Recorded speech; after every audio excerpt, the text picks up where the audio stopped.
অনন্তর প্রকৃতি সে কারণ জলে ত্রিগুণময় জগৎ বীজ অব্যগ্রভাবে স্থাপিত করিলেন। সেই বীজ ক্রমে বৃদ্ধি প্রাপ্ত হইয়া সুবিশাল সুবর্ণময় অণ্ডাকারে পরিণত হইল। অনন্তর সেই অণ্ড বিশাল জলরাশিকে নিজ গর্ভ মধ্যস্থ করিল। জলরাশি সেই স্বর্ণময় অণ্ডের গর্ভে অবস্থিত হইলে পরমেশ্বর সেই জলধারিণী মায়া বলে সমুদয় ব্রহ্মাণ্ড মণ্ডলকে ধারণ করিলেন। সেই অণ্ডের বাহিরের সকল ভাগই জল, বন্যী বায়ু এবং আকাশ দ্বারা ক্রমে ক্রমে আবৃত জলরাশি সপ্ত সমুদ্র, নদী, সরোবর এবং দীর্ঘিকাদি পরিমাণে ব্রহ্মাণ্ডের অভ্যন্তরে অবস্থিত। অন্য জল ব্রহ্মাণ্ডের বাহিরে ছিল। স্বয়ং পরমেশ্বর ব্রহ্মা স্বরূপে এই অণ্ড মধ্যে এক দৈব বর্ষ বাস করিয়া সেই অণ্ড ভেদ করিলেন। হে মহেশ্বর, তৎপরে তাহাতে জরায়ুরূপ, সুমেরু ও অন্যান্য পর্বত সকলের অভ্যন্তরস্থ জলরাশি হইতে সপ্ত সমুদ্র উৎপন্ন হইল। সেই সপ্ত সমুদ্র মধ্যে ত্রিগুণময়ী পৃথিবী ঈশ্বর প্রকৃতির নিয়োজিত গন্ধ তন্মান্ত্র হইতে উৎপন্ন হইল। পর্বতাদি উৎপত্তির পূর্বে পৃথিবী উৎপত্তি হয়। ব্রহ্মাণ্ড খণ্ডের বিচিত্র সংযোগে পৃথিবী অত্যন্ত কঠিনাকৃতি। সর্বলোকগুরু ব্রহ্মা সে পৃথিবীতে অবস্থিত। যখন ব্রহ্মাণ্ডের মধ্যস্থ ব্রহ্মা ব্যক্ত হন নাই, তখন রূপ তন্মান্ত্র হইতে তেজ উৎপন্ন হয়। সর্বভূতের জীবন সর্বত্রগ পাবন পৃথিবীর নিয়োজিত স্পর্শ তন্মান্ত্র হইতে উৎপন্ন হইয়াছিল। সেই অণ্ডের ভিতর বাহিরে অতুলনীয় জল, তেজ, বায়ু এবং আকাশ দ্বারা ব্যাপ্ত ছিল, আর সকল বস্তুই কেবল অণ্ড গর্ভে ছিল। হে মহেশ্বর, অনন্তর ব্রহ্মা প্রকৃতির ইচ্ছাক্রমে ত্রিগুণময় নিজ শরীরকে তিন ভাগে বিভক্ত করিলেন। হে শম্ভো, এই বিভক্ত শরীরত্রয় ত্রিগুণময় হইল।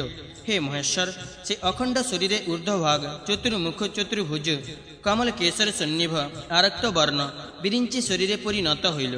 তাহার মধ্যভাগে এক মুখ শ্যাম বর্ণ শঙ্খ চক্র গদাপদ্মধারী চতুর্ভুজ বিষ্ণু শরীর, আর অধোভাগে পঞ্চানন চতুর্ভুজ স্ফটিক কবত শুক্লবর্ণ শিবদেহ হইল। অনন্তর জগৎ পালক পরমেশ্বর ব্রহ্মার শরীরে সৃষ্টি স্থিতি নিয়োজিত করিয়া আপনি ব্রহ্মরূপে সৃষ্টিকর্তা হইলেন। হে মহেশ্বর, তিনি বিষ্ণু শরীরে নিজ মায়া প্রকৃতি ও নিজ জ্ঞান শক্তি নিয়োজিত করিলেন। হে মহেশ্বর, এইরূপে পরমেশ্বর মদ্রূপে স্থিতিকর্তা হইলেন। আমাকে সর্বশক্তি নিয়োজিত করাতে আমি সর্বদা তৎস্বরূপে বিরাজমান। তখন পরমেশ্বর শম্ভু শরীরে প্রলয়কালিনী শক্তি নিয়োজিত করিলেন। সেই পরমেশ্বর এই শম্ভুরূপে প্রলয়কর্তা হইলেন। অতএব পরম জ্যোতির্ময় জ্ঞানস্বরূপ সেই অনাদি প্রভু ভগবান এই তিন শরীরে স্বয়ং বিরাজমান।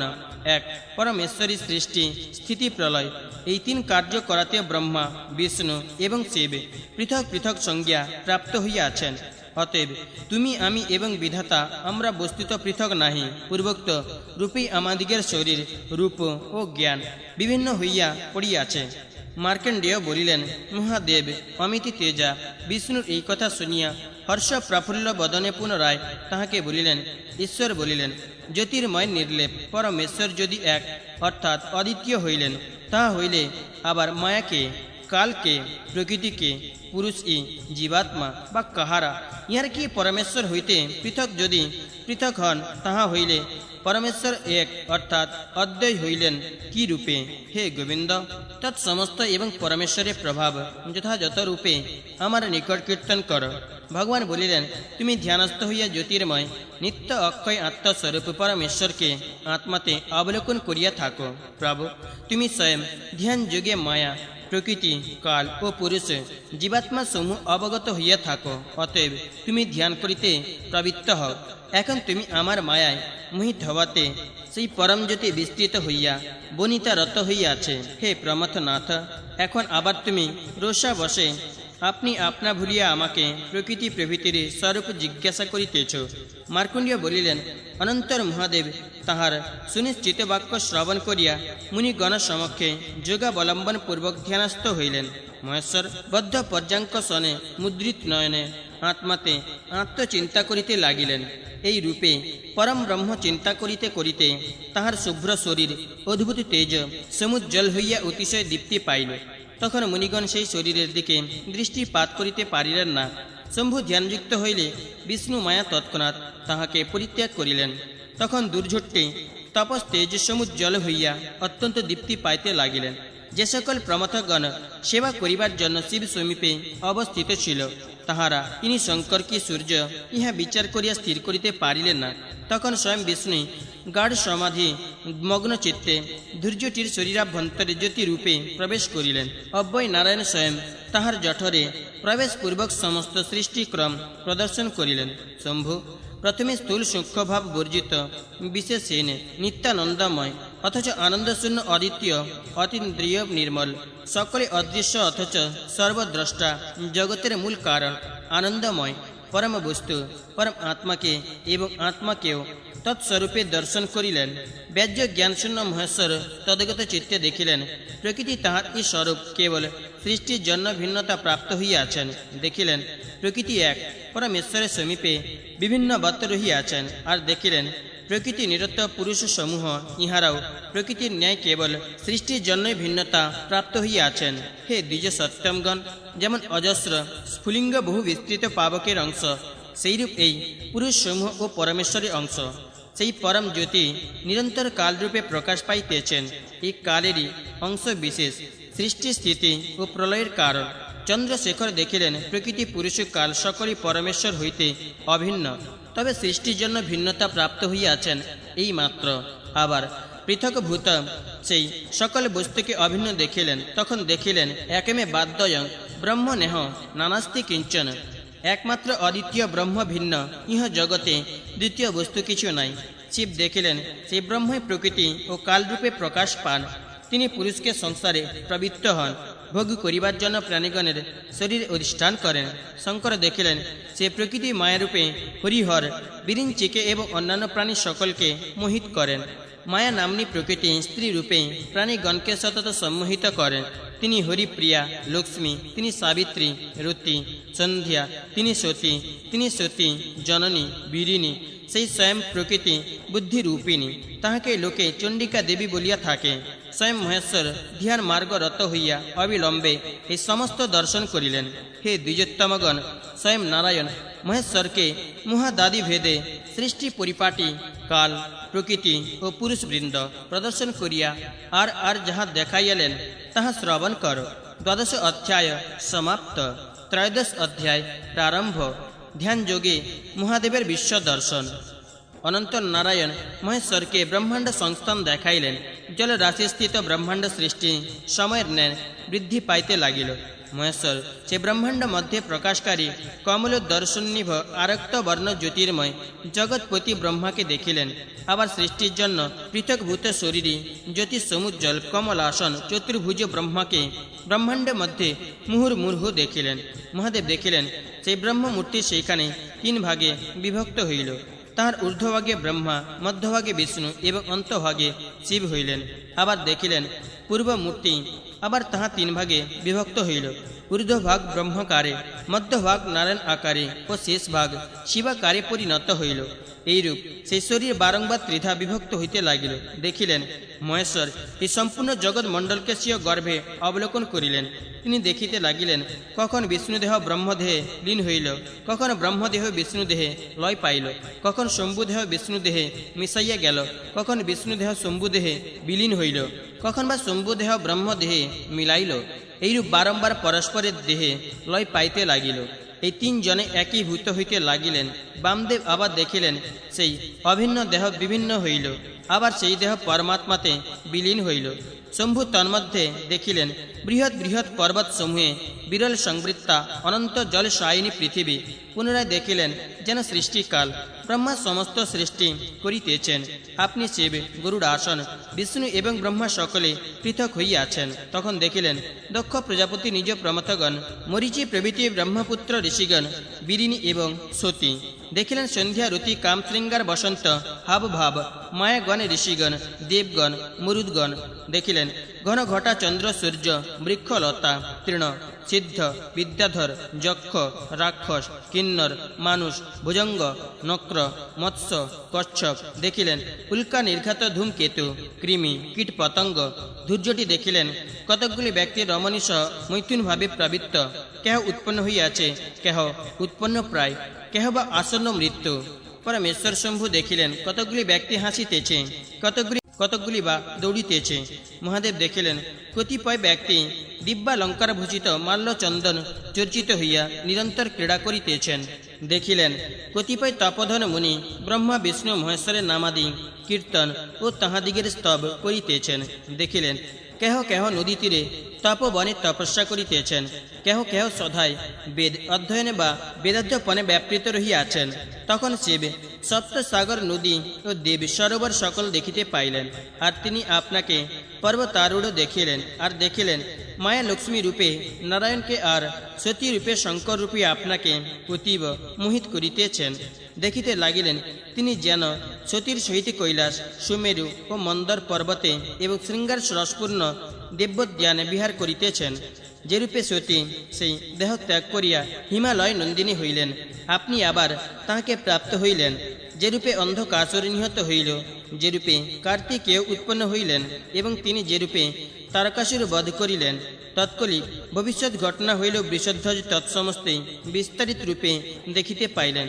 বিষ্ণু নরসিংহ রূপে যে প্রকারে হিরণ্যকশিপুকে বধ করেন, কালনেমি ও হিরণ্যাক্ষ তৎকর্তৃক যেরূপে নিহত হয়, তিনি পূর্বে দানবগণের সহিত যেরূপে যুদ্ধ করিয়াছিলেন এবং যেরূপে যে দৈত্য বিনাশ করিয়াছিলেন, তৎকালে ভবিষ্যৎ ঘটনা হইলেও দেবাদি দেব তৎসমস্তই দেখিতে পাইলেন। মহাদেব ব্রহ্মা হইতে সিদ্ধ বিদ্যাধর মনুষ্য গ্রহ নক্ষত্রাদি পর্যন্ত সমস্ত জগৎ প্রপঞ্চে পৃথক পৃথক রূপে দেখিয়া অবশেষে দেখিলেন তিনি যেন তৎসমস্ত সংহার করিতেছেন। সংহার শেষে দেখিলেন ব্রহ্মা বিষ্ণু মহেশ্বর এই তিনজন মাত্র অবস্থিত। এই চরাচর জগৎ শূন্য, শূন্য তার আবাসভূমি। এই নিখিল জগৎ মণ্ডলী অবশিষ্ট তিনজনের একজন ব্রহ্মা বিষ্ণু শরীরে লীন হইলেন, আর একজন শিব তিনিও বিষ্ণু শরীরে প্রবিষ্ট হইলেন। তখন রুদ্রদেব এই ব্রহ্মাণ্ডের মধ্যে একমাত্র অব্যক্ত রূপে বিষ্ণুকে দেখিতে পাইলেন, তদ্ভিন্ন আর কিছুই দেখিতে পাইলেন না। অনন্তর দেখিলেন বিষ্ণু অত্যন্ত উদ্ভাসমান জ্যোতির্ময় নিত্য তত্ত্বপরমাত্মাতে বিলীন হইলেন। অনন্তর দেখিলেন কেবল নিত্য জ্ঞানময় আনন্দময় জ্ঞানগম্য অদ্বিতীয় তুরীয় ব্রহ্ম, আর কিছুই পাইলেন না। শম্ভু নিজেশ্বরীর মধ্যে পরমাত্মা অর্থাৎ ব্রহ্মা বিষ্ণু মহেশ্বরের একত্ব ও পৃথকত্ব আর জগতের সৃষ্টি স্থিতি প্রলয় দেখিতে পাইলেন। তখন শম্ভু স্বপ্রকাশ শান্ত নিত্য অতীন্দ্রিয় একমেবাদিত্যং ব্রহ্ম পরমহাত্মাকে দেখিতে পাইলেন, আর কিছুই দেখিতে পাইলেন না। তখন শিব কে ব্রহ্মা, কে বিষ্ণু, কে শিব, আর কেই বা জগৎ পরমাত্মা হইতে এ সকলের ভেদ গ্রহণ করিতে পারিলেন না। শিব এইরূপ দেখিতেছেন ইত্যাবসরে হরি তদীয় শরীর মধ্যে হইতে নির্গত হইলেন। তখন মায়া ও বৃষধ্বজ শরীরে প্রবেশ করিলেন। জনার্দন শম্ভুর নিকটে দেবত্রের অভিন্নতা ও পার্থক্য প্রদর্শন পূর্বক তদীয় শরীর হইতে সত্তর বহির্গত হইলেন। সংযত চিত্ত মহাদেব সমাধি ত্যাগ করিলে মায়া মোহিত সেই দেবাদি দেবের মন সতীর প্রতি ধাবিত হইল। হে দ্বিজোত্তমগণ, অনন্তর মহেশ্বর দাক্ষায়নীর প্রফুল্ল কমল সান্নিধ্য মনোহর বদন মণ্ডলের দিকে বারবার দৃষ্টিপাত করিতে লাগিলেন। অনন্তর শঙ্কর, দক্ষ, মরীচি প্রভৃতি ঋষিগণ, নিজ প্রমথগণ, ব্রহ্মা এবং বিষ্ণু ইহা দিগকে তথায় দেখিয়া বিস্মিত হইলেন। তখন জনার্দন বৃষধ্বজ মহাদেবকে বিস্ময়াবিষ্ট দেখিয়া প্রসন্ন বদনে ঈষৎ হাস্যকরত তাহাকে বলিলেন, শঙ্কর, তুমি ব্রহ্মা বিষ্ণু মহেশ্বরে একত্ব ও অনেকত্ব বিষয়ে জিজ্ঞাসা করিয়াছিলে, এখন তাহা তুমি বেশ বুঝিয়াছ তো? হে মহাদেব, প্রকৃতি, পুরুষ, কাল এবং মায়া ইহারা কে এবং কিরূপে তাহা তুমি নিজ শরীরাভ্যন্তরে দেখিতে পাইয়াছ। সদা শান্ত পরম মহৎ এক ব্রহ্ম কিরূপ এবং তিনি নানারূপ হইলেন কি রূপে? মার্কণ্ডেয় বলিলেন, হে দ্বিজোত্তমগণ, ভগবান বৃষধ্বজ, ভগবান মধুসূদন কর্তৃক এইরূপ জিজ্ঞাসিত হইয়া এই যথার্থ বাক্য বলিতে লাগিলেন। পরম মঙ্গল স্বরূপ শান্ত অনন্ত অচ্যুত একমাত্র ব্রহ্মই বিদ্যমান, তদ্ভিন্ন আর কিছু নাই। হরে, নিখিল জগৎ মণ্ডল ই তাহা হইতে অভিন্ন। সৃষ্টি কার্যের জন্য তিনি কাল প্রভৃতি রূপে প্রকাশমান। সেই নিরঞ্জন পরব্রহ্মেই সমস্ত ভূতের উৎপত্তি কারণ। আমরা তিনজন তাহারই অংশ। সৃষ্টি, স্থিতি ও প্রলয় করিবার জন্য তাহার এই রূপত্রয় বিভিন্নভাবে বিরাজ করিতেছে। আমি, তুমি, ব্রহ্মা, কাল, প্রকৃতি বা অন্য কেহ আমরা তাহার স্বরূপ হইলেও তদীয় প্রেরণা ভিন্ন কিছুই করিতে পারি না। ভগবান বলিলেন, হে বৃষধ্বজ, তুমি এই সার বুঝিয়াছ। সার সার কথাও বলিলেও ব্রহ্মা বিষ্ণু মহেশ্বর আমরা তিনজন তাহারই অংশ। অতএব হে শম্ভু, তুমি যদি ব্রহ্মা বিষ্ণু মহেশ্বরে একত্ব বুঝিয়া থাকো, তাহা হইলে আর ব্রহ্মাকে বধ করিতে পারিতেছ না। মার্কণ্ডেয় বলিলেন, মহাদেব অমিত তেজা বিষ্ণুর এই সকল কথা শুনিয়া এবং দেবত্রয়ের একতা দর্শন করাতে ব্রহ্মাকে আর বধ করিলেন না। বিষ্ণু যেরূপে শম্ভুকে ব্রহ্মা বিষ্ণু মহেশ্বরে অভেদ বুঝাইয়াছিলেন, তৎসমস্তে আমি তোমাদিগকে এই বলিলাম। এক্ষণে প্রস্তুত কথা বলিব, সন্দেহ নাই। ত্রয়োদশ অধ্যায় সমাপ্ত। চতুর্দশ অধ্যায় প্রারম্ভ। শিব বিহার। মার্কণ্ডেয় বলিলেন, অনন্তর জলদা বলি গর্জন করিতে থাকিলে সতীপতি মহাদেব বিষ্ণু প্রভৃতিকে বিদায় দিয়া হিমালয় পর্বতে গমন করিতে প্রবৃত্ত হইলেন। শিব আনন্দশালিনী সতীকে উতঙ্গ বৃষভ পৃষ্ঠে আরোহণ করাইয়া রমণীয় নিকুঞ্জ শোভিত হিমালয় প্রস্থে গমন করিতে লাগিলেন। তখনই সেই চারু হাসিনী সুদতী দাক্ষায়নী বৃষপরী শিব সমীপে অবস্থিত হওয়াতে শশধর সমীপে মেঘমালার ন্যায় অত্যন্ত শোভা পাইতে লাগিলেন। ব্রহ্মাদি প্রধান প্রধান দেবগণ, ব্রহ্মার মানসপুত্র মরীচি প্রভৃতি ঋষিগণ, দক্ষ প্রজাপতি এবং সুরাসুর সকলে আনন্দিত হইলেন। প্রমথগণ কেহ কেহ শঙ্খধ্বনি করত, কেহ কেহ করতালি প্রদান করত, কেহ কেহ বা হাস্য করত বৃষধ্বজে অনুগমন করিতে লাগিল। শিব ব্রহ্মাদিকে বিদায় দিলেও তাহারা পরম আনন্দে কিয়দ্দূর পর্যন্ত শিবের অনুসরণ করিলেন। অনন্তর ব্রহ্মাদি দেবগণ ও ব্রহ্মার মানস পুত্রগণ শিবের সহিত সম্ভাষণ করিয়া শীঘ্রগামী রথে আরোহণ পূর্বক স্বস্থানে গমন করিলেন। দেবগণ, সিদ্ধগণ, অপ্সরগণ, যক্ষগণ, বিদ্যাধরগণ প্রভৃতি যাহারা যাহারা তথায় সমাগত হইয়াছিলেন, তাহারা সকলে শিবের নিকট বিদায় লইয়া নিজ নিজ গৃহে গমন করিলেন।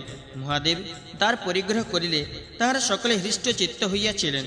অনন্তর মহাদেব সতী সহ আমোদজনক অতি প্রিয় স্থান কৈলাসে বৃষ হইতে অবতীর্ণ হইলেন। সঙ্গে সঙ্গে তাহার প্রমথগণ ও তথায় উপস্থিত হইল। অনন্তর বিরূপাক্ষ সেই দক্ষ নন্দিনীকে পাইয়া নন্দী প্রভৃতি নিজ গণকে গিরি গুহা হইতে বিদায় দিলেন। বিদায় দিবার সময় তাহাদিগের সকলকে এই সুনৃত্য সত্য প্রিয় কথা বলিয়া দিলেন। যখন আমি তোমাদিগকে স্মরণ করিব, তখন তোমাদিগের চিত্ত চঞ্চল হইবে। হে প্রমথগণ, চিত্ত চঞ্চল হইলে তোমরা আমার নিকটে সমাগত হইবে। নন্দী ভৈরবাদী প্রমথগণ মহাদেব কর্তৃক এইরূপ কথিত হইয়া হিমালয় পর্বতে মহাকৌশী নদী প্রপাত সন্নিধানে গমন করিলেন। তাহার চলিয়া যাইলে মহাদেব মোহিত হইয়া বহুদিন সতী সহ নির্জনে নিরন্তর সাতিশয় ক্রীড়াসক্ত হইলেন। মহাদেব কোনো দিন বন্য পুষ্প আরোহণ পূর্বক মনোহর মালা গাঁথিয়া সতীর হার স্থানীয় করিয়া দিলেন। কোনো দিন সতী দর্পণে আপন মুখ দেখিতেছেন, এমন সময় মহাদেব চুপি চুপি পশ্চাতে গিয়া সেই দর্পণে আপনার মুখও দেখাইলেন। কোনো দিন মহাদেব সতীর কুন্তল পাশ উন্নমিত করিয়া উল্লাসযুক্ত হইলেন। তখন বারবার সেই কেশ রাশি বাঁধিয়া দিতে লাগিলেন, খুলিতে লাগিলেন, আবার পরিষ্কার করিতে লাগিলেন। মহাদেব সতীর সহজ রক্ত চরণ যুগল অনুরাগ বসে উজ্জ্বল অলক্ত রসে রঞ্জিত করিয়া দিলেন। যে সকল কথা অন্যের নিকট উচ্চস্বরে এবং শীঘ্র বলা যায়, শিব সতীর আনন্দ স্পর্শ করিবার জন্যই সেই সকল কথা তাহার কানে কানে এবং বিলম্ব করিয়া বলিলেন। মহাদেব অদূরে লুকাইয়া থাকিয়া অন্য মনস্ক সতীর পশ্চাৎভাগে সযত্নে ধীর পদক্ষেপে আগমন পূর্বক দুই হাতে তাহার চক্ষু টিপিয়া ধরিলেন। বৃষধ্বজ মায়া বলে সেইখানে অন্তর্হিত হইয়া সতীকে আলিঙ্গন করিলেন। সতী ভয় চকিতা ও ব্যাকুলা হইয়া পড়িলেন। মহাদেব সুবর্ণ কমল কলিকা সদৃশ তদীয় কুচ যুগলে মৃগনাভি দ্বারা ভ্রমরাকারে তিলক করিয়া দিলেন। মহাদেব সতীর স্তন যুগল হইতে সহসা হার উন্মোচন পূর্বক বারংবার তাহাতে হাত দিলেন। শিব কেউর বলয় এবং তরঙ্গ অলঙ্কার বিশেষ সেই অলঙ্কার স্থান হইতে বারংবার খুলিয়া আবার পরাইয়া দিলেন। দেখো, এই কালিকা মেঘজাল গমন করিতেছে, এ তোমার সবর্ণা সখী। মহাদেব এই কথা বলিলে সতী যেমন সেদিকে দৃষ্টিপাত করিলেন। তৎক্ষণাৎ তিনি সতীর স্তনদ্বয় গ্রহণ করিলেন। কোন সময় প্রমথনাথ মদন উন্মত্ত মনে সেই হৃদয় বল্লভার সহিতে আনন্দে নানাবিধ লীলা করিলেন। শঙ্কর কখর বন্য পুষ্প ও পদ্মফুল আহরণ করিয়া সতীর সর্বাঙ্গ পুষ্পাভরণে ভূষিত করিলেন। সতীপতি হর আনন্দিত ও মোহিত হইয়া সকল রমণীয় গিরিকুঞ্জে তাহার সহিত বিহার করিলেন। বৃষধ্বজ শয়ন উপনিবেশনে অবস্থানে এবং গমনাদি চেষ্টাতে ক্ষণকালের জন্য ও সতী না থাকিলে স্তুতি লাভ করেন নাই। শিব বহুকাল কৈলাসগিরি কন্দরে সতী সহ বিহার করিয়া হিমালয় পর্বতে মহাকৌশী নদী প্রপাতের নিকটে গমন করিলেন। বৃষধ্বজ হিমালয় পর্বতে প্রবিষ্ট হইলে কাম ও রতি বসন্তের সহিত তথায় গমন করিলেন। কামদেব তথায় গমন করিলে বসন্ত শঙ্কর সমীপে বৃক্ষ জল ও ভূমণ্ডলে নিজে শোভা বিস্তার করিলেন। তখন তরুগণ সুপুষ্পিত হইল, লতা সকল কুসুমিত হইল, সরোবরে পদ্ম ফুটিল, কমলে ভ্রমর বসিল। বসন্ত তথায় প্রবিষ্ট হইলে সুগন্ধি কুসুম গন্ধে আমোদিত সুগন্ধ মলয়া নীল বহিতে লাগিল। যেমন নিপুণ ব্যক্তি তত্র ঘোল মন্থন করিয়া তাহা হইতে ঘৃত উত্থাপন করে, সেইরূপ বসন্ত মুনিগণের চিত্ত মথিত করিয়া কামপ্রবৃত্তি রূপসার উদ্ধার করিয়া দিলেন। সন্ধ্যাকালীন অর্ধচন্দ্রের ন্যায় পলাশ কুসুম রাশি মদানাস্ত্রের ন্যায় বিরাজ করিতে লাগিলেন। তখন দেবগণ সদা প্রমোদমত্ত হইলেন। তখন সরোবরে কমল বৃন্দ সকল জনগণকে মোহিত করিতে উদ্যত। সুবদনা জল দেবতার ন্যায় দীপ্তি পাইতে লাগিল। স্বর্ণবর্ণ কুসুম রাজিমণ্ডিত মনোহর নাগকেশর তরুগণ কামদেবের রথধ্বজের ন্যায় শঙ্কর সমীপে বিরাজ করিতে লাগিল। চম্পক তরুশ্রেণী বিকশিত কুসুম সমূহ দ্বারা আপনার হেম পাটল বৃক্ষ সকল এইরূপ ভাবে কুসুমিত হইল। তাহাতে সমস্ত দিংমণ্ডল প্রফুল্ল পাটলা কুসুমে পাটল বর্ণ হইয়া উঠিল। কুসুমিত লবঙ্গলতা নিজ সুগন্ধে মলয় পবনকে আমোদিত করিয়া কামী জনের চিত্ত অত্যন্ত মোহিত করিতে লাগিল। মাধবী কুসুম সুবাসিত রতি ক্রীড়াময় মনোহর বনভূমি সকল মাধবী কুসুম গন্ধলুব্ধ অলিকোলে সংকুল হইয়া বড় শোভা পাইল। চতুপাদন পনিকরের বিটি পাগ্রভাগ সতেজে উদ্গত ও সুন্দর মুকুলিত হইল। তাহাতে ওই বৃক্ষশ্রেণী মদনস্বর সমূহ সংবৃতবত শোভা পাইতে লাগিল। পরম জ্যোতি প্রকাশ হইলে মুনিগণে চিত্ত যেরূপ নির্মল হইয়া বিরাজি পায়, সেইরূপ সরোবরাদির জল ফুল্ল কমল পরিবৃত্ত ও নির্মল হইয়া শোভা পাইল। যেমন তত্ত্বজ্ঞানী হৃদয় হইতে মমত্ব দূর হয়, সেইরূপ তুষার রাশি সূর্য রশ্মি সম্পর্কে গগন তল হইতে অপসৃত হইল। তথায় কোকিলগণ অতীব নিঃসংকচিত্ত প্রাণী পীড়ক মদনে কুসুম জ্যায় শব্দের ন্যায় নিরন্তর শব্দ করিতে লাগিল। তথায় বনমধ্যগত কুসুম মধু পাই মধুকর নিকর মানিনী মান ভুভুক্ষ স্মর শার্দুলে হুঙ্কারবত পূজন করিতে লাগিল। চন্দ্রের সকল কলাই এতদিন শিশির রাশির মধ্যে ডুবিয়াছিল, এখন চন্দ্র পৃথিবীর জনগণকে মোহিত করিবার জন্য কুশলে সেই সকল কলা ক্রমে ধারণ করিতে লাগিলেন। তখন পতিসহ রমণীগণের যেমন রমণীয়তা হইল, সেইরূপ শশধর সহ রজনী দেবীও প্রসন্ন এবং তুষারহীন হইলেন। সেই সময়ে মহাদেব গিরিরাজ হিমালয়ের সংবৃত্ত নিকুঞ্জ ও কন্দর মধ্যে সতী সহ সুললিত বিহার করিতে লাগিলেন। কল্যাণী দাক্ষায়ণীও তাহার সহিত এইরূপ সুচারু বিহার করিলেন যে তিনি ক্ষণকাল ও না থাকিলে শিবের ধৈর্যচ্যুতি হইত। সতী দেবীর সম্ভোগ বিষয়ে তাহার হৃদয়ের অতীব প্রিয় হইলেন।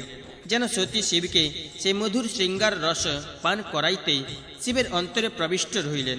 মহাদেবে দাক্ষায়ণীর সমগ্র দেহ স্বহস্ত গ্রথিত পুষ্পমাল্য দ্বারা ভূষিত করিয়া নর্মলীলা করিলেন। যেমন সংযমী পুরুষ আত্মজ্ঞানে প্রবিষ্ট হয়, সেইরূপ মহেশ্বর আলাপ অবলোকন হাস্য ও সম্ভাষণ দ্বারা সতীর অন্তরে প্রবেশ করিলেন। সতী মুখচন্দ্রের সুধা পানে মহেশ্বরের শরীর দৃঢ় হইল, তাই তিনি কখনই শেষের সে ক্ষীণ অবস্থা প্রাপ্ত হইবেন না। মহাদেব দাক্ষায়ণীর মুখ কোমল সৌরভে অসামান্য সৌন্দর্য ও লীলা নৈপুণ্য দ্বারা বদ্ধ হইয়া রজ্জুবদ্ধ মাতঙ্গের ন্যায় আর কোনরূপ চেষ্টা করিলেন না। এইরূপে মহেশ্বর হিমালয় পর্বতের নিকুঞ্জ প্রস্থ ও কন্দর মধ্যে সতী সহ প্রতিদিন বিহার করিতে লাগিলেন। হে মুনীন্দ্রগণ, তাহার এইরূপ বিহার করিতে করিতে দেবী পরিমাণে ৪৪ বৎসর অতীত হইল। ১৪দশ অধ্যায় সমাপ্ত। ১৫দশ অধ্যায় প্রারম্ভ। শিবদুর্গার হিমালয় পর্বতে বাস করিবার প্রস্তাব। মার্কণ্ডেয় বলিলেন, অনন্তর দক্ষতনয় কোন সময় বর্ষাকালে পর্বত প্রস্থে অবস্থিত বৃষধ্বজকে বলিলেন, এই পরম দুঃসহ বর্ষাকাল উপস্থিত। এখন নানা বর্ণের জলদ জল দিংমণ্ডল ও গগনমণ্ডল আচ্ছন্ন করিয়া রহিয়াছে। কদম্ব কুসুম পরাগ মিশ্রিত জলকণাবাহী বেগবান প্রভঞ্জন হৃদয় কম্পিত করত বহিতেছে। বিদ্যুৎ পতাকা ভূষিত আষাঢ় বর্ষে জলদওয়ারীর তীব্র তরঘোর গর্জনে কাহার চিত্ত বিক্ষুব্ধ না হয়। সূর্যের প্রকাশ নাই, নিশা করে মেঘ গর্বে লুক্কায়িত এখন দিবারাত্রি সমান। একালে দিন ও বিরোহী দিগের প্রাণান্ত কর। হে শঙ্কর, মেঘ জাল গর্জন করিতেছে, পবন চালিত হওয়াতে এক স্থানে থাকিতে পারিতেছে না। তাহাতে বোধ হইতেছে ইহারা যেন লোকের মস্তকে পড়িল। ভীরু ভয়াবহ ও কামুক জনের অভিলষিত মহাবৃক্ষ সকল পবন চালিত হওয়াতে দেখাইতেছে যেন উহারা গগন মণ্ডলে নাচিতেছে। স্নিগ্ধ নীলাঞ্জল শ্যামল জলদ জালের নিয়মনে বলকা বলি যমুনা জলস্থিত ফেন রাশির ন্যায় সাতিশয় দীপ্তি পাইতে লাগিল। শুনিলে সমুদ্র সলিলে প্রদীপ্ত বাড়বা নলের ন্যায় এই সৌদামিনী মেঘ জালপরি ক্ষণে ক্ষণে দেখা যাইতেছে। এখন গৃহ প্রাঙ্গণীয় সম্প অঙ্কুর দেখা যাইতেছে। হে বিরূপাক্ষ, অন্য স্থলে অর্থাৎ যেখানে সচরাচর সম্প উৎপন্ন হয় তথায় সে সম্প উৎপন্ন হইতেছে, তাহা আর বলিব কি? যেমন ক্ষীরোদ সমুদ্র মন্দর পর্বত স্থিত তরু নিকরে শ্যামল পত্রপুঞ্জে শোভিত হইয়াছিল, সেইরূপ এই শুভ্র বর্ণ হিমাচল মেঘ শ্যামল কক্ষভূমি দ্বারা শোভা পাইতেছে। যেমন লক্ষ্মী কলিকালে সজ্জন দিগকে পরিত্যাগ করিয়া যে সে লোকের আশ্রয় গ্রহণ করেন, সেইরূপ পুষ্পশোভা পলাশ কুসুম ত্যাগ করিয়া কুটজ পুষ্প ভজনা করিল। ময়ূরগণ নিরন্তর মেঘ শব্দে আনন্দিত হইয়া বৃষ্টি সূচনা করত বনে বনে সতত কেকারব করিতেছে। মেঘ দর্শনে উৎসুক অতিমত্ত চাতকগণে আসন্ন বৃষ্টিসূচক ময়ূরধ্বনি শ্রবণ কর। এখন ইন্দ্রধনু গগন মণ্ডলে দেখা দিয়াছে, বুঝি আশার রূপ স্বর নিকর দ্বারা তাপ শত্রুকে বিনাশ করিবার জন্যে তাহার আবির্ভাব। দেবাদিদেব মেঘগুলির একবার অত্যাচার দেখো, বৈটারা কিনা আপনা দিগের অনুগত ময়ূর ও চাতককে উৎকট করকাঘাতে পীড়া দিতেছে। হে গিরিশে, ময়ূর ও চাতককুলের মিত্রের নিকটেও নিগ্রহ দেখিয়া হংসগণ দূরবর্তী হইলেও সে মানস সরোবরে চলিয়াছে। এই বিষম সময় কাক ও চকরেরাও নিড় নির্মাণ করিতেছে। তুমি গৃহ বিনা সুখে থাকিবে কি রূপে? হে পিনাক পানি, আমি মেঘ ভয়ে বড় কাতর হইয়াছি, অতএব আমার কথানুসারে অবিলম্বে বাসস্থান করিতে যত্নশীল হও। হে বৃষধ্বজ, তুমি কৈলাসে হিমালয়ে মহাকৌশে নদী তীরে অথবা পৃথিবীতে যেখানে হও তোমার উপযুক্ত বাসস্থান কর। দাক্ষায়ণী শম্ভুকে বারংবার এই কথা বলিলে তিনি মৌলিভূষণ শশধরে বিশদ কিরণ ছুরিত বদনে ঈষৎ হাস্য করিলেন। অনন্ত সর্বতত্ত্বজ্ঞ মহাত্মা ঈশ্বর ঈষৎ হাস্যে উদ্ভিন্ন ওষ্ঠাধার হইয়া পরমেশ্বরী সতী দেবীর সন্তোষ বিধান করিলেন। ঈশ্বর বলিলেন, হে মনোহরে, আমি তোমার প্রীতির জন্য যে স্থানে বাস করিব তথায় আমার পুরীতে কদাচ মেঘ যাইতে পারিবে না। হে মনোহারিণী, মেঘগণ বর্ষাকালেও হিমালয় পর্বতের নিতম্ব দেশ পর্যন্ত সতত বিচরণ করে। মহাদেবী জলদ জাল কৈলাস পর্বতের মেখলা পর্যন্ত সঞ্চরণ করে, তাহার ঊর্ধ্বে কদাচ যাইতে পারে না। পুষ্করা বার্ধতা কাদি মেঘগণ ও সুমেরু পর্বতের জানমূল পর্যন্ত যাইতে পারে, তাহার ঊর্ধ্বে পারে না। প্রিয়ে, এই সকল গিরিবরের মধ্যে যেখানে বাস করিতে তোমার মন চাহে শীঘ্র আমাকে তাহা বলো। সুবর্ণময় পক্ষের পবন বেগে বিকম্পিত পল্লব ম্লেচ্ছা বিহারী মধুর কুজন বিহঙ্গ বর্গে তোমার বড় আমোদ। এই হিমালয় পর্বতে তাহা সতত সুলভ। সিদ্ধাঙ্গ নাগন তোমার সহিতে চিরসখ্য করিতে ইচ্ছা করেন, অতএব তাহারা ফলাদি দান করত তোমার আনন্দ উপকার করিতে এই স্বেচ্ছা বিহার ভূমি মণি মুকুট শোভিত গিরিবরে আসিবে। দেবকন্যা, নাগকন্যা, গিরিকন্যা ও কিন্নর কন্যাগণ সকলে আমোদ প্রমোদ বিলাস বিভ্রমে সতত তোমার সহায়তা করিবে। সুর সুন্দরীগণ তোমার এই নিরূপম রূপ রাশি ও বদন মণ্ডল আর তাহার দিগের নিজ নিজ দেহ ও লাবণ্যের দিকে চাহিয়া তাহারা আপন আপন শরীর ও রূপ গুণে নিত্য অবহেলা করিবে। রূপে গুণে ত্রিলোক বিখ্যাতা গিরিরাজ মহিষী মেনকাও অভ্যর্থনাদি দ্বারা নিত্য তোমার মানসিক আনন্দ বিধান করিবেন। গিরিরাজ বংশিয়া গুণবতী পরস্ত্রীগণ তোমার সহিত সারল্যপূর্ণ প্রীতি বিস্তার করিবেন, তাহাতে তোমার প্রীতি সহকারী সতত নিজ কুলচিতে শিক্ষাও হইবে। গিরিরাজ হিমালয় কুঞ্জ সকল কোকিল কুলের বিচিত্র কাকলি রবে আনন্দময় বসন্ত সতত বিরাজমান। স্বচ্ছ জলপূর্ণ শত শত সরোবর আর কমলপূর্ণ পুষ্করিণীয় শত শত। তাই বলি প্রিয়ে, হিমালয়ে থাকিতে ইচ্ছা হয় কি? সর্বকামপ্রদ কল্পপাদপে আচ্ছন্ন হিমালয়ের হরিতে বর্ণ তরু রাজির কুসুম চয় উপভোগ করিতে পারিবে। হে মহাভাগে, দেবগণের লীলাভূমি সেই হিমাচল প্রশান্ত সাপদকুল বহু তরমুনি জ্যোতি এবং নানাবিধি মৃগগণে পরিবৃত্ত রহিয়াছে, তথা মানুষ প্রভৃতি স্ফটিক সুবর্ণ প্রবার রজতময় বহুতর সরোবর, সেই সকল সরোবর আবার রত্নময় নীলদণ্ড সুবর্ণময় ফুল্ল কমল কমল ফুল ও মনোহর নীলোৎপলাদি দ্বারা পরিশোভিত, শিশুমার ও শঙ্খ কচ্ছপ মকর কোলে আবৃত এবং স্নানকালে শত শত সুর রমণীগণের অঙ্গ বিধৌত বিবিধ গন্ধদ্রব্য কুমকুম ও পরিভ্রষ্ট বিচিত্র কুসুম মাল্যের সৌরভ বাসিত স্বচ্ছ জলে পরিপূর্ণ, তাহা দিগের তীরে হরিত বর্ণ উতঙ্গ পাদপ শ্রেণী যদিও শাখা সকল পবন হিল্লোলে নাচিয়া নাচিয়া যেন আপনা দিগের সম্পদের কথা জানাইতেছে। ইহাতে সরোবর কুলের বড়ই শোভা। সেই সকল সরোবরে কলস হংস সারস মদগু চক্রবাক মধুমত্ত ভ্রমর কুল সতত বিরাজমান, অথবা ইন্দ্র অগ্নি যম নৈরত্য বরুণ বসু কুবের এবং আমি আমাদিগের পুরী পরিসরে শোভিত শৃঙ্গ রম্ভা শচী মেনকা প্রভৃতি রম্ভরুগণ নিষেবিত দেবগণের আবাসভূমি সর্বশ্রেষ্ঠ মহাগিরি উচ্চচূড় সুমেরু পর্বতে বাস করিতে ইচ্ছা কর কি? তথায় অপ্সরগণ সেবিত ইন্দ্রাণী শত শত দেবীগণ পরিবৃত্তা হইয়া সর্বদা তোমার সহায়তা করিবেন, অথবা কুবের নগর শোভিত গঙ্গা জল প্রবাহপুত পূর্ণচন্দ্রসম শুভ্রবর্ণ আমার চিরবাস স্থান গিরিশ্রেষ্ঠ কৈলাসে থাকিতে ইচ্ছা হয় কি? ওই পর্বতের গুহা ও সানু দেশে ব্রহ্মকন্যাগণ সদা বিচরণ করে, বিবিধ মৃগগণ সেবিত শত শত কমলাকর সরোবরে আবৃত কৈলাস পর্বত কোনো গুণেই সুমেরু ন্যূন নহে। এই সকল স্থানের মধ্যে যেখানে বাস করিতে তোমার আন্তরিক ইচ্ছা তাহা শীঘ্র বল, আমি তোমার সহিত সেইখানে বাস করিব। মার্কণ্ডেয় বলিলেন, শঙ্কর, এই কথা বলিলে দাক্ষায়ণী নিজের ইচ্ছা প্রকাশ করত ধীরে ধীরে মধুর ভাষায় মহাদেবকে বলিলেন, আমি তোমার সহিত হিমালয় পর্বতে বাস করিতে ইচ্ছা করি, অতএব তুমি অবিলম্বেই এই মহাগিরিতে বাস করো। মার্কণ্ডেয় বলিলেন, অনন্তর মহাদেব তাহার কথা শুনিয়া পরম আনন্দে দাক্ষায়ণীর সমভি বিহারে সিদ্ধ রমণীগণ সেবিত মেঘ ও বিহঙ্গকুলের অগম্য সরোবর কানন শোভিত উতঙ্গ হিমালয় শিখরে গমন করি। ষোড়শ অধ্যায় প্রারম্ভ। দক্ষ যজ্ঞ।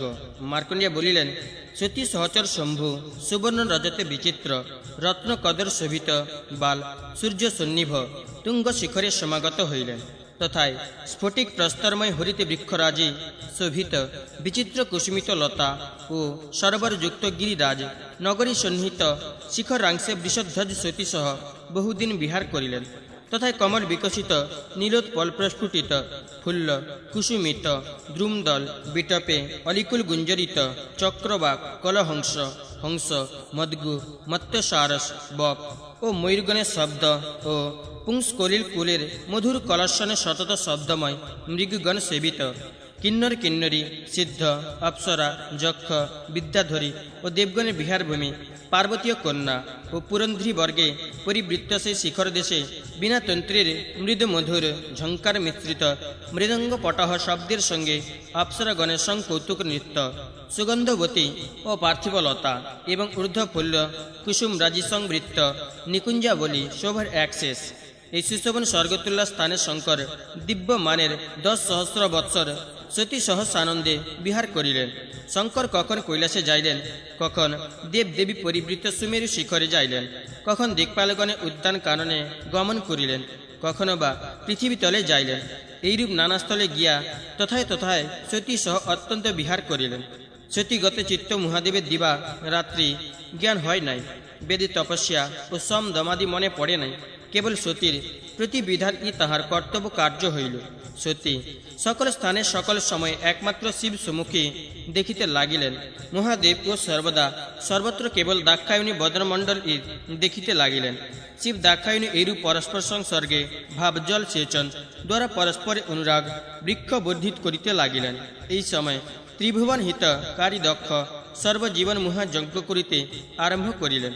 সেই যজ্ঞে 88 সহস্র ঋত্বিক ধোত্রীকার্যে ব্যাপৃত 64 সহস্র দেবর্ষি উদ্গাতা নারদ প্রভৃতি বহুতর ঋষি অধৈর্য এবং হোতা সর্বদেবগণ সহ স্বয়ং বিষ্ণু এই যজ্ঞের অধিষ্ঠাতা, স্বয়ং ব্রহ্মা ইহার বেদে বিধি প্রদর্শক। এই যজ্ঞে সকল সকল দিকপালগণ, দ্বারপাল ও রক্ষক তথা মূর্তিমান যজ্ঞ স্বয়ং উপস্থিত হন। ধরা মণ্ডল যজ্ঞবেদী হইলেই সেই যজ্ঞ মহোৎসবে শীঘ্র শীঘ্র রাশি রাশি হবি গ্রহণ করিবার জন্য স্বয়ং অগ্নি সহস্র সহস্র নিজে দেহ প্রকাশ করেন। ঐক্যেক পবিত্র পানি মরিচি প্রভৃতি ঋষিগণ এই কার্যের প্রধান সহায় হন। তাহারা সামধেনি মন্ত্র, অগ্নি প্রজ্বালন মন্ত্র দ্বারা সর্বত্র অগ্নি প্রজ্বালিত করেন। সপ্তর্ষিগণ দেকে বেদেকে ভূমণ্ডল ও গগনমণ্ডল শ্রুতিস্বরে পূর্ণ করত সামগান করেন। সুমহাত্মা দক্ষ সেই যজ্ঞে বরণ করেন নাই, এইরূপ কেহ ছিল না। দেবতা দেবর্ষি মনুষ্য পশু পক্ষী উদ্ভিদ তৃণসিদ্ধ সাধ্য বিদ্যাধর গন্ধর্ব যক্ষ নাগ আদিত্য ঋষি স্থাবর মণ্ডল দক্ষ সেই মহাযজ্ঞে সকলকে বরণ করেন। কল্প মন্বন্তর মুখবর্ষ মাস দিবা রাত্রি কলা কাষ্ঠা ও নিমেষাদি সকলে দক্ষ কর্তৃক মৃত হইয়া তথায় সমাগত হন। মহর্ষি রাজর্ষি দেবর্ষি পুত্র মাতা সৈন্য সমবি বিহারের নৃপতি এবং বসু প্রমুখ গণদেবতা সকলে দক্ষ কর্তৃক মৃত হইয়া যজ্ঞে গমন করেন। কীট পতঙ্গ জলজ প্রাণী বানর ঘোরে বিঘ্নকর স্বাপদ মেঘে পর্বত নদী সমুদ্র সরোবর ও দীর্ঘিকা সকলে মৃত হইয়া তথায় গমন করেন। পাতালবাসী অসুর এবং দেবতুল্য সমস্ত রমণীগণ ও তথায় গমন করিলেন। তাহারা সকলে সেই যাজ যুগ দক্ষের যজ্ঞে স্ব স্ব হবির্ভাগ গ্রহণ করিবার জন্য তথায় গমন করেন। মুনি দক্ষ স্থাবর জঙ্গমাত্মক সমুদায় জগৎ অর্চনা পূর্বক বরণ করিয়া সর্বস্ব দক্ষিণ যজ্ঞ আরম্ভ করেন। মহাত্মা দক্ষ মহাদেব কপালী, অতএব তিনি যজ্ঞার্হ নহেন। বিবেচনা করিয়া সে যজ্ঞে তাহাকে বরণ করেন নাই। সতী আপনার প্রিয় তনয়া হইলেও কপালীর ভার্যা বলিয়া সে যজ্ঞে দোষদর্শী দক্ষ তাহাকে আহ্বান করেন নাই। পিতা তাদৃশ উত্তম যজ্ঞ আরম্ভ করিয়াছেন, কিন্তু আমি কপালী ভার্যা বলিয়া আমাকে আহ্বান করে নাই। ইহা তত্ত্বানুসন্ধান পূর্বক শ্রবণ করিয়া সতী দক্ষের প্রতি সাতিশয় ক্রুদ্ধ হইলেন। তখন সতী আরক্ত নয়না ও আরক্ত বদনা হইয়া দক্ষকে শাপদগ্ধ করিতে মনস্থ করিলেন। তিনি কোপাবিষ্ট হইলেও তৎক্ষণাৎ পূর্বে প্রতিজ্ঞা স্মৃতি পথারূঢ় হওয়াতে তখন আর দক্ষকে শাপ দিলেন না। মনে মনে ইহা স্থির করিলেন, শাপ দিবার আবশ্যকতা নাই। আমি পূর্বেই দক্ষকে দৃঢ় নিয়ম বদ্ধ করিয়া দিয়াছি যে আমার প্রতি তোমার অবজ্ঞা উপস্থিত হইলে আমি নিশ্চয়ই প্রাণত্যাগ করিব। যখন আমাকে কন্যারূপে প্রার্থনা করত, বহুকাল আমার স্তব করে, তখন আমি এই নিয়ম করিয়া দিয়াছি, শাপে কাজ নাই, আমি সে নিয়ম পালন করিব। সতী দেবী ইহা চিন্তা করিয়া জগন্ময় নিষ্কাম ঘোরতর নিজ নিরূপম নিত্যরূপ স্মরণ করিলেন। তখন দাক্ষায়ণী শ্রীহরির যোগনিদ্রা স্বরূপ নিজ স্বরূপ স্মরণ করত মনে মনে চিন্তা করিলেন। ব্রহ্মার কথা মতো দক্ষ যে জন্য আমাকে স্তব করিয়াছিল তাহার কিছুই হইল না। শঙ্কর এখন অপুত্রক, এখন দেবগণে কেবল একটি কার্য হইয়াছে। শঙ্কর আমার জন্য রমণীর প্রতি অনুরক্ত হইয়াছেন। আমি ভিন্ন আর কোনো রমণী শঙ্করে অনুরাগ বর্ধনে সমর্থ হইবে না। অতএব শিব অন্য রমণীকে গ্রহণ করিবেন না। তথাপি আমি পূর্বকৃত প্রতিজ্ঞাবশত এই দেহ ত্যাগ করিব। তৎপরে ত্রিভুবনের হিতার্থ আমি পুনরায় এই হিমালয়ে প্রাদুর্ভূত হইব। পূর্ব হইতে শম্ভু সুরগৃহ সদৃশ্য রমণীয় হিমালয় প্রস্থে আমার সহিত বহুকাল বিহার করিতে প্রীতিযুক্ত আছেন। তথায় চারবঙ্গী ব্রতচারিণী মেনকা দেবী পর্বত বংশীয়াদিগের মধ্যে সুশীলা এবং পুত্রস্ত্রী বর্গের প্রধান। তিনি আমাকে মারণ ন্যায় সামঞ্জস্যভাবে সকল কার্য করিতে বলেন।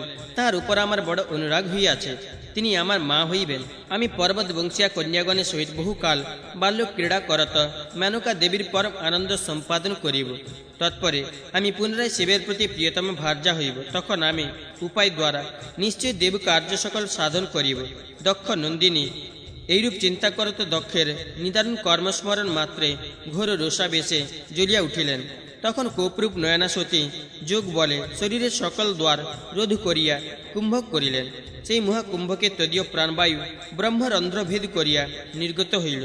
অন্তরিক্ষস্থিত দেবতা সকল তাহাকে প্রান্ত্যাগ করিতে দেখিয়া শোকাশ্রু পূর্ণা নয়নে হাহাকার করিতে লাগিলেন। অনন্তর সতীর ভগিনী তনয়া বিজয়া তাহাকে দেখিতে আসিয়াছিলেন। তিনি সতীকে মৃত দেখিয়া শোকাবেগে মুহুর্মুহ আর্তনাদ করিতে লাগিলেন। হায় সতী, কোথায় গেলে? হায় সতী, তোমার একই হইল? হায় মাসি, এখন এরূপ উচ্চতর আর্তনাদ হইতে লাগিল। সতী, তুমি অপ্রিয় শ্রবণে প্রাণত্যাগ করিলে, আর আমি ঈদৃশ ঘোর অপ্রিয় সচক্ষে দেখিয়া জীবন ধারণ করিব কি রূপে? বিজয় করতল দ্বারা বারংবার সতীর মুখ মার্জনা এবং এইরূপ সকরুণ বিলাপ করত তাহার মুখ আঘ্রাণ করিতে লাগিলেন। নয়ন জলে সতীর বক্ষস্থল ও বদনমণ্ডল অভিষিক্ত করত করযুগল দ্বারা তদীয় কেশপাশ উত্তোলিত করিয়া তাহার মুখ নিরীক্ষণ করিতে লাগিল। শোকাকুলিতেন্দ্রিয় বিজয় মস্তক উন্নমিত ও অবনমিত করত মস্তকে ও বক্ষস্থলে করাঘাত করিতে লাগিলেন। আর অশ্রুপূর্ণ কণ্ঠা বিজয়া এই কথা বলিতে লাগিলেন, তোমার জননী বিড়িনী তোমার এই মৃত্যু সংবাদ পাইয়া শোকা বেগে জীবন ধারণ করিবেন কি রূপে? দেখিতেছি তিনি প্রাণত্যাগ করিবেন। তোমার পিতা তাদৃশ্য নির্দয় এবং ক্রূর কর্মা হইলেও তোমার মরণ সংবাদ শুনিয়া প্রাণ ধারণ করিবেন কি রূপে? দক্ষ, তোমার প্রতি নিজকৃত নৃশংস ব্যবহার স্মরণ করিয়াই বিশেষ শোকাকুল হইবেন। দক্ষ বলিলেন, যাজ্ঞিক হইয়াও যজ্ঞ বিষয়ে মূর্খ, তিনি যজ্ঞে প্রবৃত্ত হইয়াছেন কেন? তিনি শ্রদ্ধাশূন্য ও বুদ্ধিহীন। যজ্ঞ করিতে সমর্থ হইবেন বা কি রূপে? আমি অত্যন্ত রোদন করিতেছি। হায় মা, আমাকে উত্তর দাও।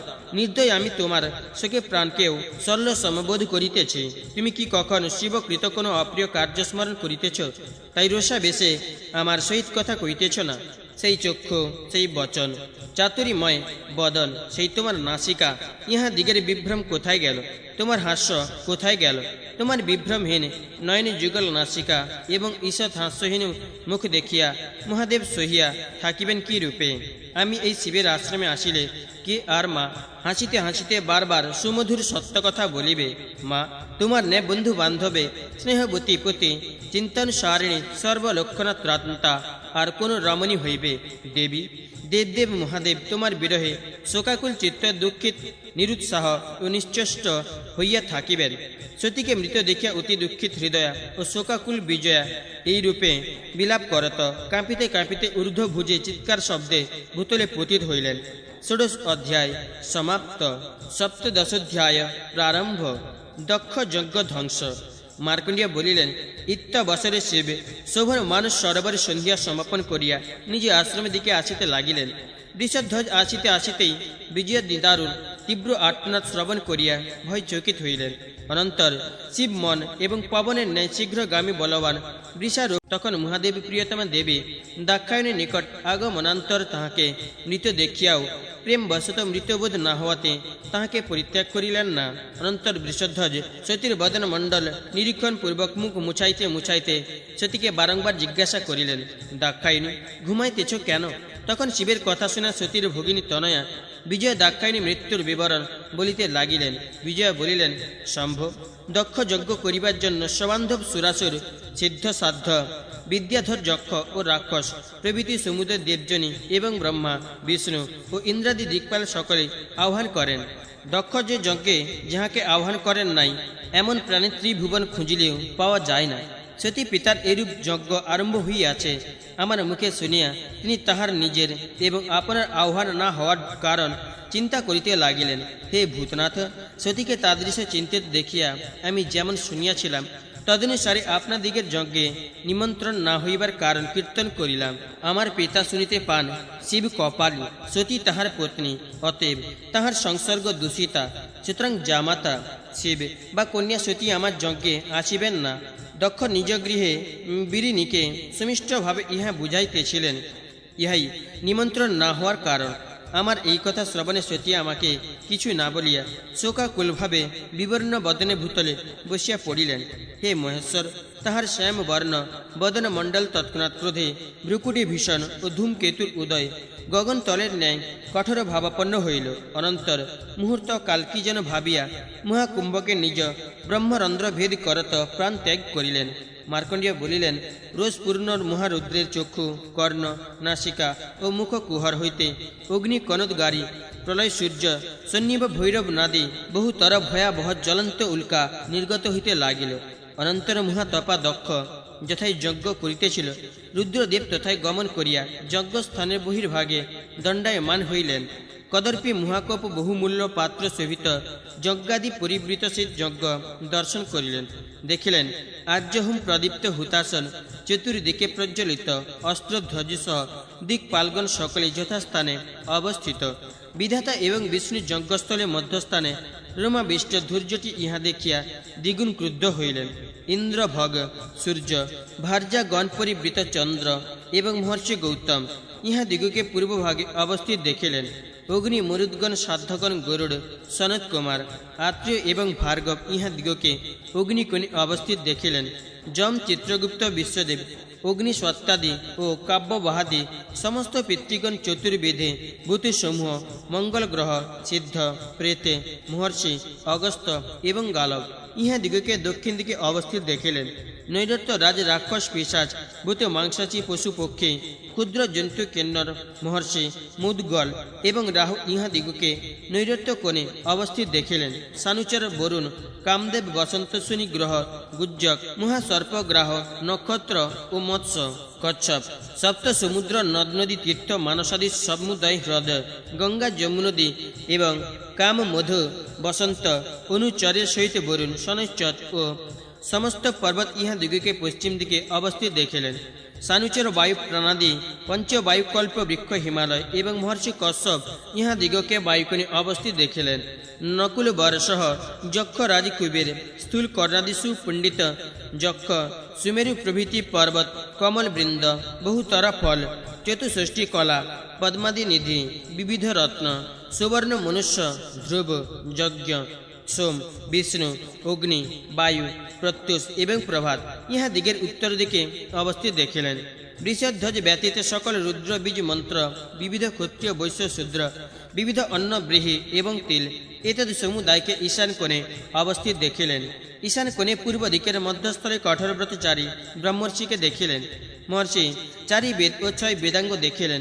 শিব নৈরত্য কোণ ও পশ্চিম দিকের মধ্যস্থলে শ্বেত পর্বত, সহস্র নাগ পরিবৃত অনন্ত কুষ্মাণ্ড, ডাকিনীগণ বেষ্টিত সপ্তভোগী কেতু, সৌদামিনী বিড়জিত নানা বর্ণ, জলদা বলি এবং করিণী সহিত ঐরাবত প্রভৃতি দিগ্গজ বৃন্দ রহিয়াছেন দেখিলেন। মহারুদ্র দূর হইতে সেই মহা সমৃদ্ধি সমুজ্জ্বল যজ্ঞস্থান অবলোকন করিয়া সত্তর বীরভদ্রকে তথায় প্রেরণ করিলেন। অনন্তর বীরভদ্র বহু গণ পরিবৃত হইয়া মহাত্মা দক্ষের যজ্ঞ ধ্বংস করিতে প্রবৃত্ত হইলেন। বীরভদ্র যজ্ঞ ধ্বংস করিতেছেন দেখিয়া সর্বদেবগণ পরিবৃত বিষ্ণু তাহাকে নিবারণ করিলেন। বীরভদ্র নিবারিত হইতেছেন না দেখিয়া মহেশ্বর রোষ রক্ত নয়নে স্বয়ং যজ্ঞস্থানে প্রবিষ্ট হইলেন এবং যজ্ঞ ধ্বংস করিতে লাগিলেন।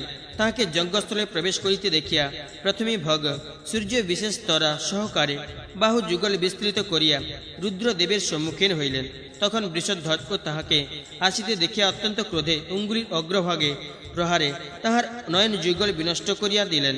অনন্ত দিবাকর আর একজন সূর্য ভব সূর্যকে নেত্রহীন দেখিয়া স্পর্ধা সহকারে সত্তর বিরূপাক্ষ রুদ্রদেবের সম্মুখীন হইলেন। অনন্তর মহাদেব নিজ হস্ত দ্বারা সেই সূর্যের হস্ত ধারণপূর্বক দূর করিয়া দিয়া অতি রোষভরে যজ্ঞাভিমুখে গমন করিতে লাগিলেন। তৎপরে মার্কণ্ড বিশাল ভূযুগল বিস্তার করিয়া হাস্যকরত আগমন পূর্বক বলিলেন, এসো আমি তোমার সহিতে যুদ্ধ করিব বলিয়া তাহার সম্মুখীন হইলেন। মার্তণ্ড হাস্য করিতেছিলেন, সময় বুঝিয়া বৃষধ্বজ অতিশয় কোপা বেলে চপেটা ঘাত দ্বার তাহার মুখ হইতে দন্ত পঙ্ক্তি নিপাতিত করিলেন। যে যে দেবতা ও ঋষি তথায় ছিলেন মার্তণ্ডকে দন্তহীন এবং ভগ সূর্যকে নেত্রহীন দেখিয়া তাহারা সকলেই পলায়নপর হইলেন। মহাদেব অত্যন্ত ক্রোধের সমুদায় দেবাদিদেবকে তাড়াইয়া দিয়া মৃগরূপে পলায়নপর যজ্ঞের অনুসরণ করিতে লাগিলেন। যজ্ঞ আকাশপথে ব্রহ্মলোকে প্রবিষ্ট হইলেন। ক্রুদ্ধ বৃষধ্বজ তথায় প্রবেশ করিলেন। রুদ্রভীত যজ্ঞ ব্রহ্মলোক হইতে অবতরণ পূর্বক নিজ মায়া বলে সতী শরীরে প্রবিষ্ট হইলেন। তখন যজ্ঞানুগামী রুদ্র মৃত সতীর সমীপে গিয়া তাহার মৃত শরীরে দেখিতে পাইলেন। তখন মহাদেব দক্ষ দুহিতা সতীকে মৃত দেখিয়া যজ্ঞের কথা ভুলিয়া গেলেন। সব দেহের পার্শ্বে বসিয়া সতীর জন্য অত্যন্ত শোক করিতে লাগিলেন। শূলপাণী সতী দেবীর বহু বিদগুণা বলি চিন্তা করিয়া তাহার দর্শন পঙ্ক্তি শোভিত কমল সন্নিভ মুকুন্দ মণ্ডল অরুণাঞ্চল বসন ও ভ্রুযুগল দর্শন করিয়া অত্যন্ত শোকে ব্যাকুলভাবে রোদন করিতে লাগিলেন। সপ্তদশ অধ্যায় সমাপ্ত। অষ্টাদশোধ্যায় প্রারম্ভ। শিবস্তব। মার্কণ্ডেয় বলিলেন, তখন বৃষধ্বজ দক্ষ নন্দিনী গুণাবলী গণনা করত দুঃখার্থ হইয়া সামান্য মনুষ্যের ন্যায় বিলাপ করিতে লাগিলেন। মহাদেবী বিলাপ করিতেছেন জানিয়া কামরতি বসন্ত সমীপী বিহারে তাহার সমীপবর্তী হইলেন। মহাদেবী শোকাকুল হইলেও দুষ্ট রতিবতী ভ্রষ্টচিত্ত রুদ্ধমান সেই দেবকে একেবারে পঞ্চস্বর প্রহার করিলেন। শিব শোকভত চিত্ত হইলেও কাম বানে আকুল হইয়া মিশ্র ভাব প্রাপ্তি বশত শোক করিতেও লাগিলেন, মুগ্ধ হইতেও লাগিলেন। প্রভু শিবে তখন কখন ভূতলে পতিত হইতে লাগিলেন, কখন উঠিয়া দৌড়িতে থাকিলেন, কখন সেইখানে ঘুরিতে লাগিলেন, কখন বা দাক্ষায়ণী দেবীকে স্মরণ করত নয়ন মুদ্রিত করিয়া রহিলেন, কখন বা তিনি ভূতলে বেলুণ্ঠিত মৃত সতীকে রসভাবাবেশে অবস্থিত ভাবিয়া হাসিতে হাসিতে আলিঙ্গন করিতে লাগিলেন। শঙ্কর বারংবারে সতী সতী নাম উচ্চারণ পূর্বক বৃথা মান ত্যাগ কর বলিয়া গা ঠেলিতে লাগিলেন। সতীর গাত্র হস্ত দ্বারা পরিষ্কার করিয়া শরীরের যথাস্থানে অবস্থিত অলঙ্কারগুলিতে উন্মোচন পূর্বক পুনরায় সেই স্থানে পরাইয়া দিলেন। ভূতনাথ এইরূপ করিতে থাকিলেও মৃত সতী যখন কিছুই বলিলেন না, তখন মহাদেব শোকা বেগে অত্যন্ত রোদন করিতে লাগিলেন। রোদন পরায়ণ মহাদেবের নয়নজল পতিত হইতেছে দেখিয়া ব্রহ্মাদি দেবগণ অত্যন্ত চিন্তাকুল হইলেন। শিবের নয়নজল যদি ভূতলে পতিত হয়, তাহা হইলে এই ভূমণ্ডল দগ্ধ করিয়া ফেলিবে। এখন এ বিষয়ে কি উপায় করা যায়? এইরূপ চিন্তাবিষ্ট দেবগণ হাহাকার করিতে লাগিলেন। অনন্তর ব্রহ্মাদি দেবগণ বিবেচনা করিয়া মূঢ়ভাব প্রাপ্ত মহাদেবের নয়নজল নিবারণের জন্য শনিকে স্তব করিতে লাগিলেন। দেবতারা বলিলেন, হে ত্রিলোকানুগ্রহ কারক মহাভাগ শনিশ্চর, হে মূল শক্তি সম্ভূত সূর্যপুত্র, তোমাকে নমস্কার। শূলপাশ সরাসন এবং বর তোমার হস্তে বিরাজমান, তুমি ছায়া গর্ভ সম্ভূত, তোমাকে নমস্কার। হে নীল জলদুক্ত শ্যামল, হে দলিতাঞ্জন পুঞ্জ সন্নিভ, তুমি সকল প্রাণীর কি প্রাণ ধারণের হেতু, তোমাকে নমস্কার। হে গৃহধ্বজ, তোমাকে নমস্কার। ভগবান সুপ্রসন্ন হও, শিবের শোক সম্ভূত নয়নজল হইতে পৃথিবীকে রক্ষা করো। যেমন তুমি পূর্বে 100 বর্ষ মেঘের জল গ্রহণ করিয়া অনাবৃষ্টি করিয়াছিলে, সেইরূপ শিবের নয়নজল ও গ্রহণ করো। তুমি জল গ্রহণ করিতেছ দেখিয়া পুষ্কর আদি মেঘদল ইন্দ্রে অনুমতিক্রমে সতত বৃষ্টি করিয়াছিল, সেই সমস্ত বৃষ্টিজল তুমি আকাশে বিনষ্ট করিয়াছিলে। সেইরূপ এখন শূল পানির বাষ্প নাশ করো। তুমি ভিন্ন শিবের নয়নজল নিবারণ করিতে পারে এমন কেহ নাই। সে অশ্রু পতিত হইলে দেবলোক, গন্ধর্বলোক, ব্রহ্মলোক এবং পর্বত সহ পৃথিবী দগ্ধ করিবে। অতএব তুমি নিজ মায়া বলে ধারণ কর। মার্কণ্ডেয় বলিলেন, দেবগণ এইরূপ বলিতে থাকিলে শনৈশ্চর